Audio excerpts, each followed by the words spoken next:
প্রিয় দর্শক বন্ধুরা, আশা করি সকলে ভালো আছেন। আজকে আপনার সাথে আমি হাজির হয়েছি আজিজ রিয়াদ নাটক আপডেট অফিসিয়াল ইউটিউব চ্যানেল। সবাইকে জানছি স্বাগতম। আজকে আপনার সাথে যে নতুন এক নাটক নিয়ে হাজির হলাম, সে নতুন এক নাটকটির নাম হচ্ছে হ্যাশট্যাগ লাভ। এই নাটকটির ভিতরে বরাবরের মতন অভিনয় করতে দেখা যাবে এআর সোহানকে ও তানজিম সাইয়ারা তটিনীকে। বরাবরের মতন এই নাটকটি গল্প, চিত্রনাট্য ও পরিচালক হয়েছেন ইমরান রাফাত। ইতিমধ্যে কিন্তু আমাদের মাঝে এই নাটকটি কিন্তু অলরেডি কিন্তু বেশ কিছু পোস্টে কিন্তু ইতিমধ্যে অনেকদিন আগে থেকে রিহার্সাল করা হয়ে গেছে, তাও দেখতে পাচ্ছেনই।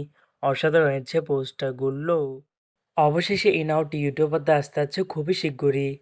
এই নাটকটি কিন্তু এটি ট্রেলার প্রকাশ করা হয়েছে আমাদের মাঝে, তাও দেখতে পাচ্ছেনই। নাটকটি ইউটিউব পর্দায় দেখতে চোখ রাখতে হবে 18ই ডিসেম্বর বৃহস্পতিবার বিকাল 3টায় শুধুমাত্র সুলতান এন্টারটেনমেন্ট এর অফিসিয়াল ইউটিউব চ্যানেলে। হ্যাশট্যাগ লাভ শিরোনামের এই নাটকটি দেখার জন্য কারা কারা অপেক্ষা আছেন সেটি কিন্তু অবশ্যই কমেন্ট করে জানাতে পারেন। আর এরকম নতুন নতুন একক নাটক, ওয়েব ফিল্ম, ওয়েব সিরিজ অথবা ধারাবাহিক নাটকের আপডেট ভিডিও পেতে এখনই চ্যানেলটিকে সাবস্ক্রাইব করে রাখতে পারেন। পাশে থাকা বেল আইকনটিকে অন করে রাখতে পারেন। তাহলে নতুন নতুন একক নাটকের আপডেট ভিডিও যাবে সবার আগে সর্বপ্রথম। চাইলে আমাদের একটি ফেসবুক পেজ ফলো করে রাখতে পারেন। ফেসবুক পেজটি আমি লিঙ্ক দিয়ে রেখেছি পিন কমেন্টে অথবা ডিসক্রিপশন বক্সে। ধন্যবাদ সবাইকে।